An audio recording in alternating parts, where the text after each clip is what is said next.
Jazzcast Pros. We all know that there's no one size fits all for entrepreneurship. How many times have you maybe said to yourself, well, I'm not really an entrepreneur. I'm not really a business owner. It's just my little side gig. In today's episode, I really want to talk through how to take us out of that mindset. I have an incredible conversation with Carli, who has a wonderful business and is working her 9 to 5. Having a 9 to 5 doesn't make her less of an entrepreneur. And she actually uses her 9 to 5 to leverage her business. She says it is her number one client, which I think is such a great mindset to have. So if you've ever, kind of downplayed who you are as an entrepreneur or feel like you can't really live into that as a title, then this episode is for you. Welcome to High Vibe Table Talks, the podcast to help you, the current or aspiring solopreneur, navigate the messy middle so you can make both an income and an impact.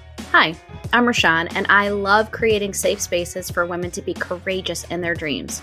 After spending a decade working in sales for a startup and talking with hundreds of other women entrepreneurs, I know it can be lonely, but you can do this. We are having impactful conversations with people walking similar paths to you, so pull up a seat. This is High Vibe Table Talks. I'm so excited to have Carli on the podcast. How are you today? I'm doing great. Thank you so much for having me. I'm really excited to get into our conversation. I think it is so needed in the space of entrepreneurship. But can you first tell the listeners who you are, where you're located, and who you serve? Yes. So hello, everyone. My name is Carli LeBlanc. I'm a wife. I'm a mom. I am a clinical researcher by day, content creator, marketing strategist by evenings and weekends. I have a content creation agency here in Houston where we help women entrepreneurs batch shoot their social media content in one day. We help them to be able to show up online, on socials, having content that actually sells and just takes the uncertainty and the overwhelm out of creating social media content to market their brands. Mm-hmm. Yeah. And I think that's so fitting for our conversation because as entrepreneurs, solopreneurs, we're trying to do all of the things. Mm-hmm. And so to batch create is like so important. Absolutely. Absolutely. And as you continue to just add on more roles, as life comes and goes, it gets even more required for you to take that time. So yeah. Yeah. Awesome. So the high level topic we wanted to get into was the fact that you are an entrepreneur. You have this business, this agency that is serving people, and you also have a 9 to 5. So can you tell us a little bit about what your schedule looks like at the moment? Craziness. Yeah. Also as a mom and a runner of a household and all the things. Yes. No, my schedule is really insane. So yeah, I have my 9 to 5. And then on top of that, my husband sometimes travels out the country for work. So life has gotten really crazy. But in the mornings, I typically start my day like literally 2 minutes before it's time for me to open my computer. I'm not one of those people that wake up early in the morning and have like, a whole full blown routine. Yeah. I typically wake up like around 7:50. I'm online at 8. And then after I have like all of my morning meetings is when I get my kid together, take him to school. And then I come back home and really like knock out like a lot of my admin things with my job. I also have my power hour from 12 to 1, like right now, where I shoot content, where I batch shoot my podcast episodes. I may have like a couple of meetings with clients between that time. I really just knock out a lot of things that I can get done in an hour. And then after the 1 o'clock time, I will find myself doing like specific project focused work for my corporate job.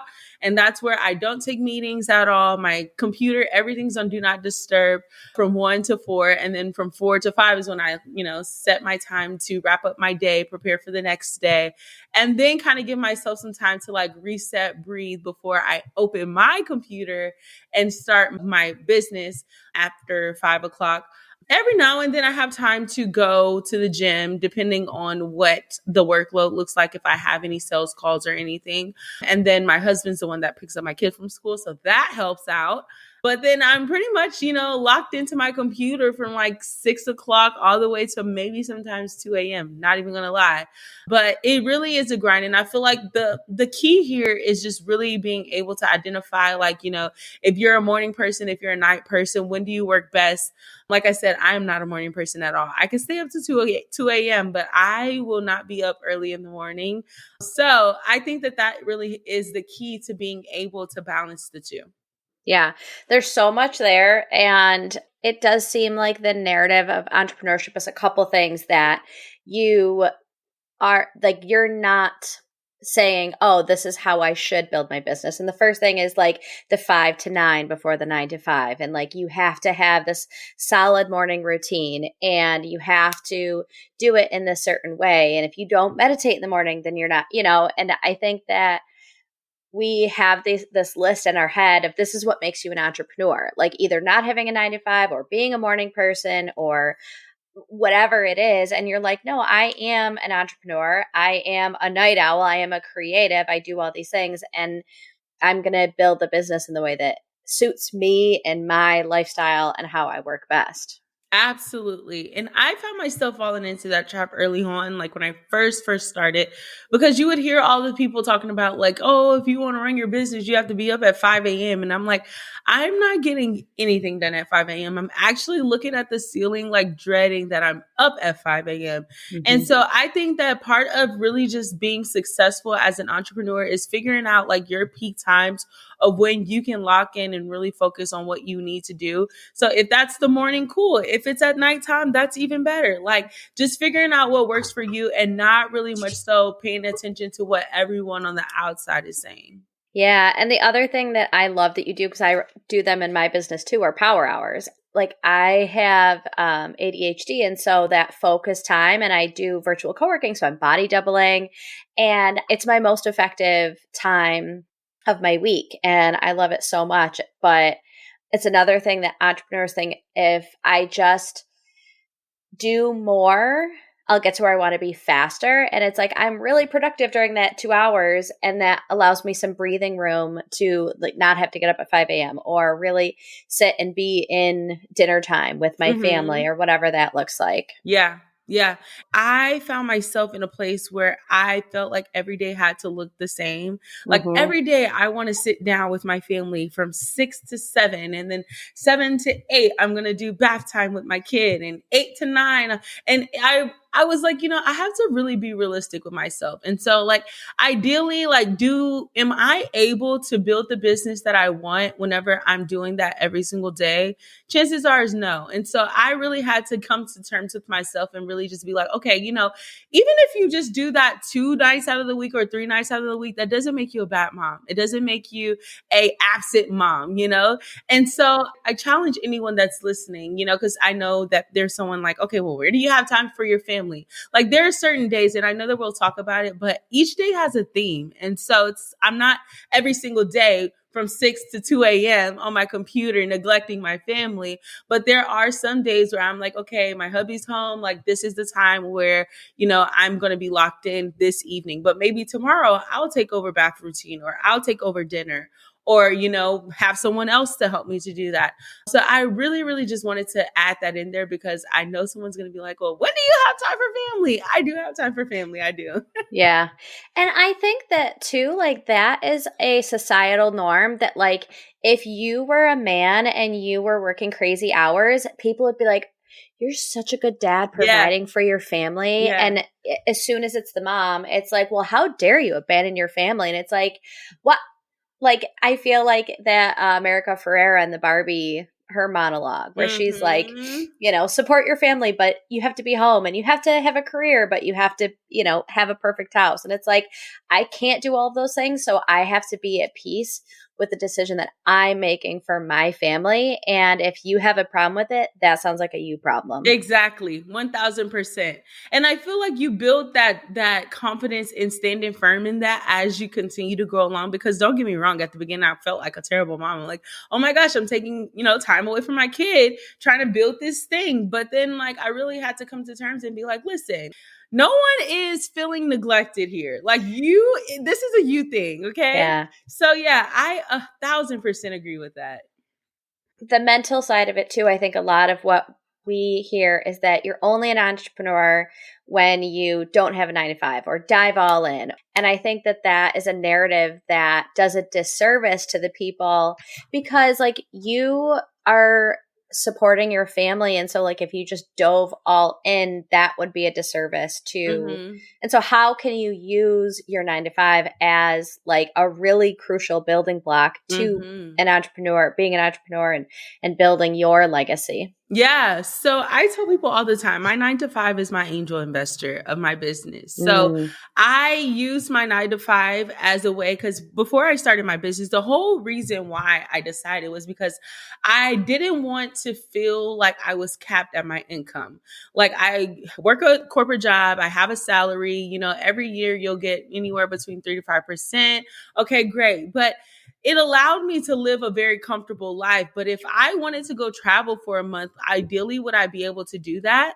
And so I really wanted to figure out a way to bring in more money to where I could have the freedom that I wanted to travel and not have to worry about money, or to hire someone to help me clean my house, or to get a nanny, or, you know, things that we want as moms and women. We always want someone to help us out. I feel like that was my driving force. I'm like, I want someone to come help me clean my house. And so I use my 9 to 5 as a way to help me build my business without the need, or not the need, but just being in a place where you really have to just accept anything. Because when you first, you know, I saw my mom as an entrepreneur when she just took the leap and quit her job, didn't have anything in savings. You know, we were living off of government assistance, all of the things. And I was like, I never wanted to be an entrepreneur because I saw, you know, it done that way. Yeah. But there's several people that talk about, you know, before you decide to quit your job, there are certain things that you have to hit before it actually makes sense for you to quit your job. And so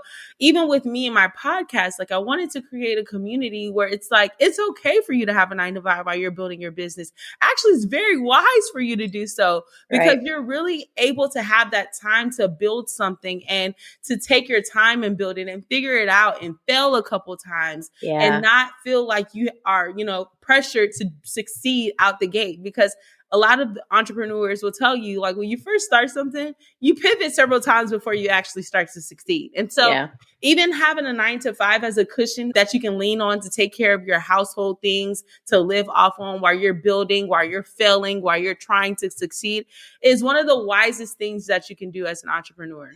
Yeah, because guess when you're not a present parent is when you're like, holy, how am I going to put food on the table? And you're so stressed about money, or you're taking in any sort of project, saying yes to whatever. And like, not that there isn't space for that, but there shouldn't be like, that's the only way to do it. Or like, because I'm building it differently, I'm less than, or whatever. Exactly. And I did find myself in that place when I first started.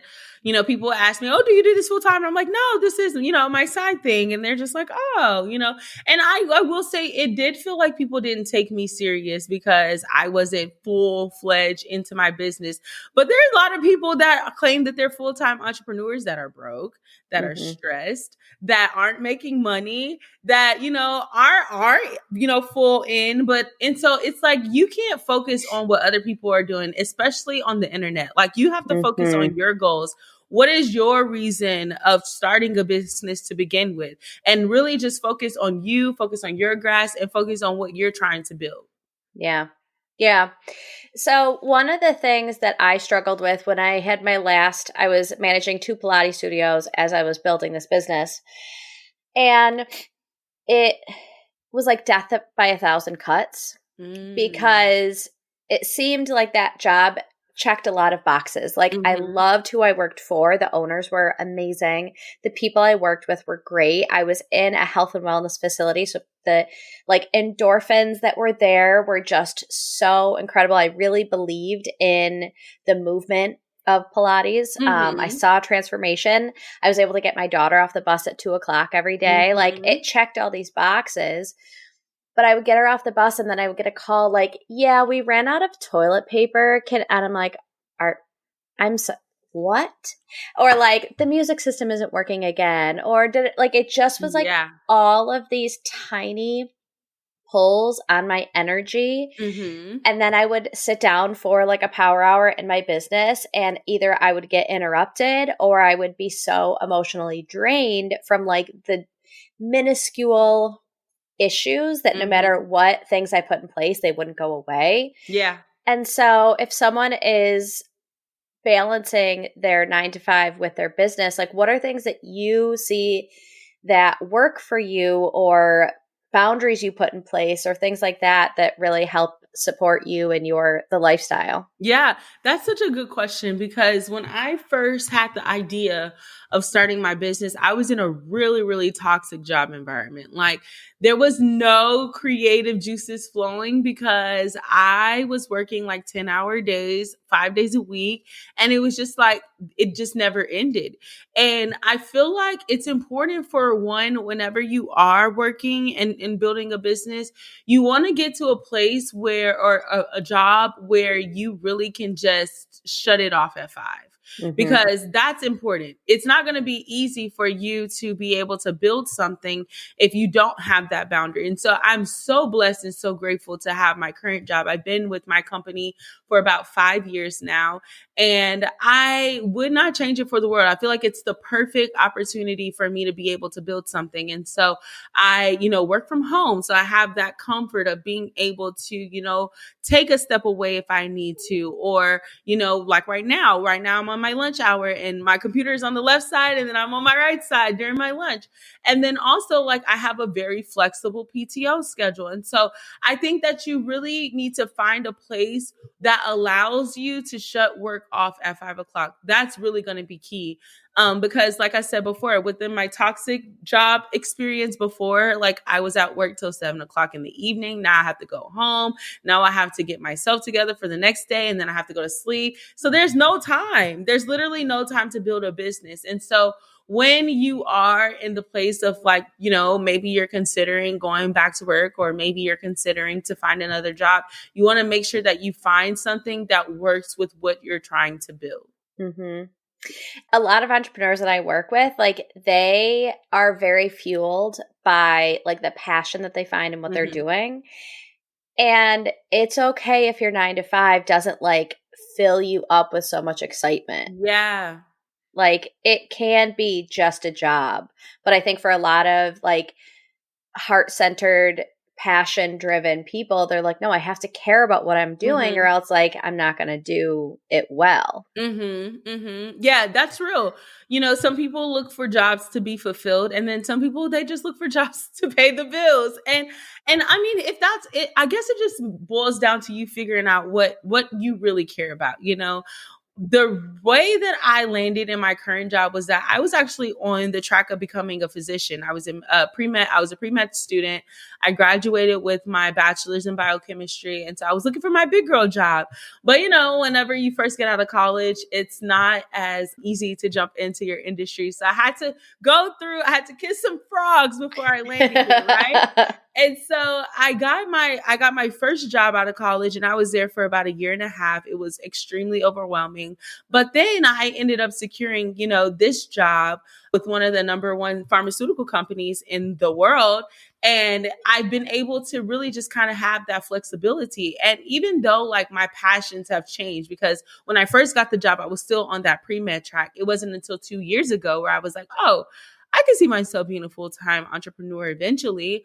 And so I just say, if you care about being at a place where you feel fulfilled during the daytime, then go for it. But if you're just like, I just need somewhere to, keep the lights on, and I can go to work in the morning, come home, cut work off at 5, and then focus on my business after, then that's not bad either. Yeah. Yeah.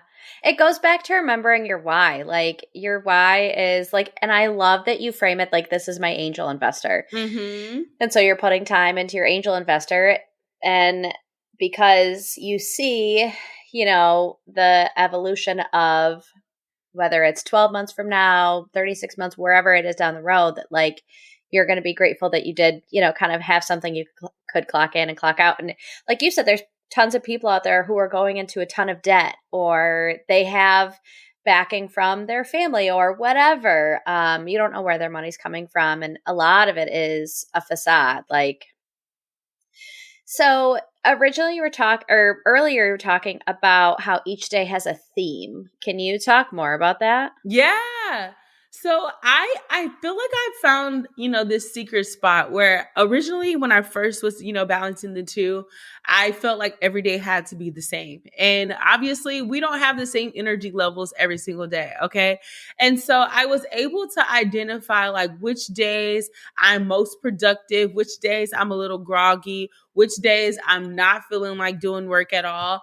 And so based off of that, I've created my weekly schedule based off of themes. So for instance, on Mondays, it's typically my days where I'm like slowly getting into the week. So I try to keep those days, very light with meetings for both my corporate job and for my business. Now, Tuesdays to Thursdays are like my peak. Like I'm feeling all of the energy. Like I'm ready to be productive. I'm ready to knock things out. And so those are typically the days where I will schedule like most of my calls or podcast episodes, recordings, or even, interviews, coffee chats. All of those things are typically on Tuesdays to Thursdays. Now, Fridays, I kind of like my Fridays to be very chill because I have half days on Fridays with my corporate job. And so sometimes I like to, treat myself to go to happy hour, or maybe I just want to go get a massage. Or maybe I just want to lay around on my couch while my kid is still at school. So I try to keep my Fridays open, and I don't really claim it as a theme on Friday because I like to just go with the wind. If I can, schedule something on Friday, cool. If I need to catch up on something or reschedule something, then I'll most likely do it on Friday. And then, my Saturdays are typically my days where I work with clients. I will, shoot content with them. And yeah, Sundays are my Sabbath. I do absolutely nothing on Sundays. I go to church with my family. And after that, you can catch me on the couch from 2:00 until it's time to go to bed. So good for you. Good for you. And so I'm sure that you've had an evolution in the conversation you've had in your own brain of being like, it's okay to have a slow Monday, or it's okay to take Friday off. Because I'm sure there was times where you're like, well, if I just catch up on my email, or if I just make more inquiries, or if I just sell more, that, so what do those conversations look like in your head now compared to where they used to be? I feel like at the beginning, when you're first starting, you're just wanting to like accept anything and basically be in that like people pleaser mode. And, after I've experienced burnout several times, like that's what forced me to have these conversations and be like, it's okay. I was talking about, I think I was talking about this on my stories a couple weeks ago, but I was actually serving in my church. That's kind of what started me to build my business, because my church was going through COVID like everyone else, and we were needing, unique ways to market online. And so I started shooting content for my church, and then people were like, oh, you do this? Why don't you help me with my business? And so that kind of just opened the door. But with that, with me taking that ministry under my wing and like making it my baby, like I was running crazy 7 days a week for weeks at a time without any days off.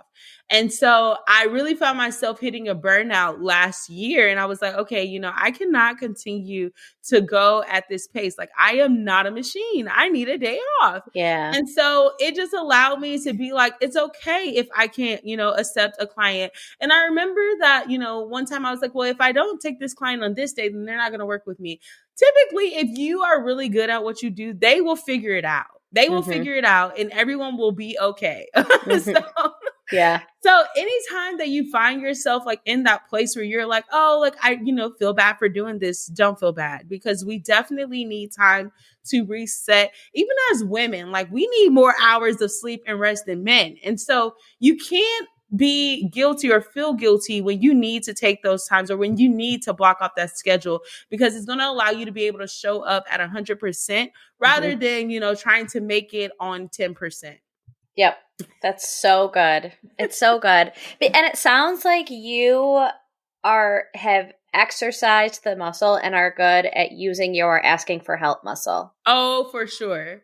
1,000%, 1,000,000,000%. So my parents don't live here in Houston. And my husband's parents don't live here in Houston either.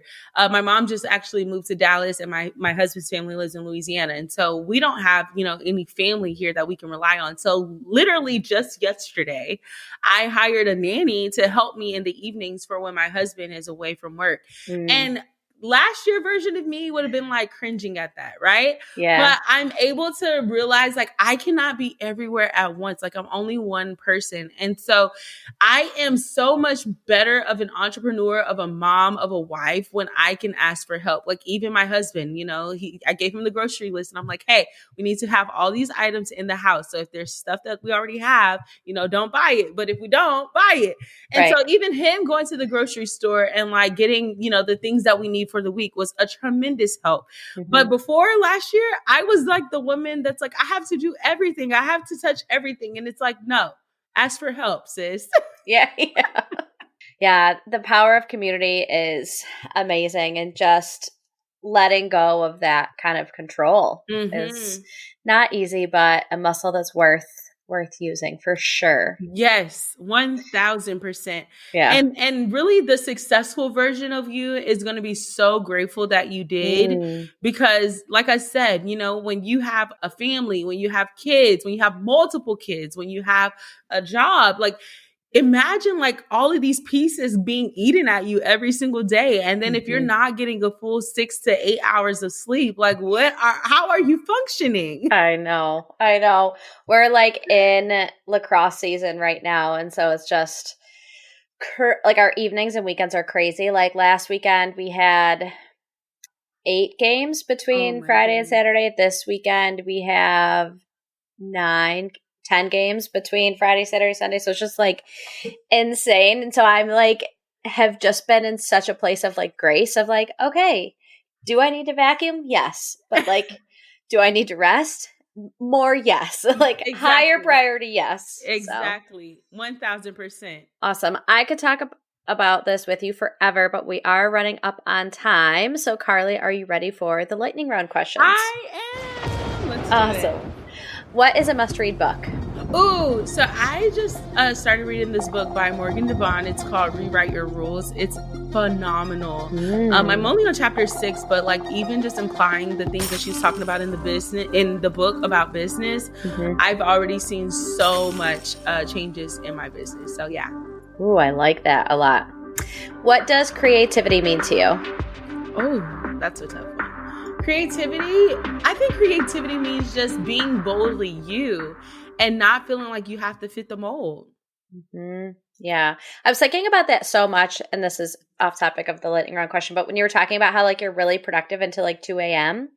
and my sister is like that, like her peak productivity hours for her creative projects is like 10 p.m. to 2 a.m. Yes. And my daughter is similar. And it's so hard for me because I'm like, you have to be up so early for school, so you have to go to bed. And this is when you need to get your creative energy out. And so I'm trying to like hold both of those. And it's just, it's not easy, but like parenting is just, continually learning. And so that's one of the lessons I'm currently learning. What is the best piece of advice you've ever received? Oh, do it scared. I think that is my biggest piece of advice, especially with entrepreneurship. Like we never know what's going to work.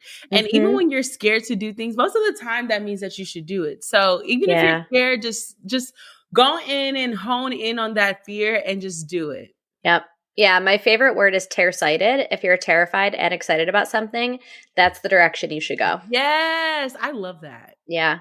What is something that is on your bucket list? Ooh, I have lots of things. So I want to go to Europe. And I think that whenever I do finally go, I would love to be there for like 3 to 4 weeks. Yeah. Yep.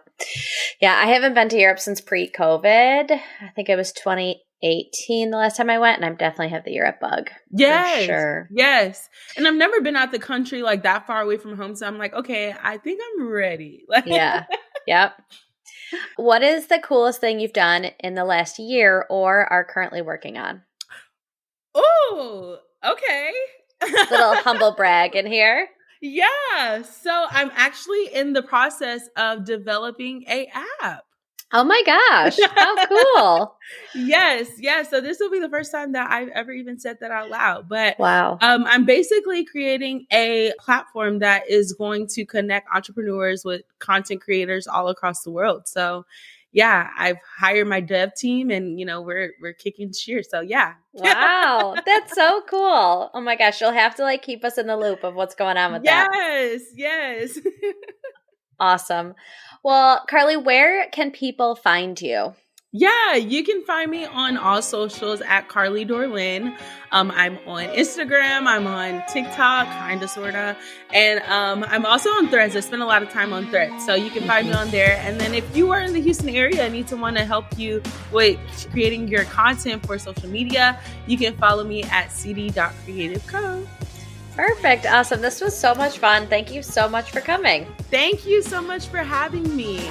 If you like that episode, please leave a review. Those are always so helpful on whatever platform you listen to this. Until next time, remember that big dreams and small steps will transform your life.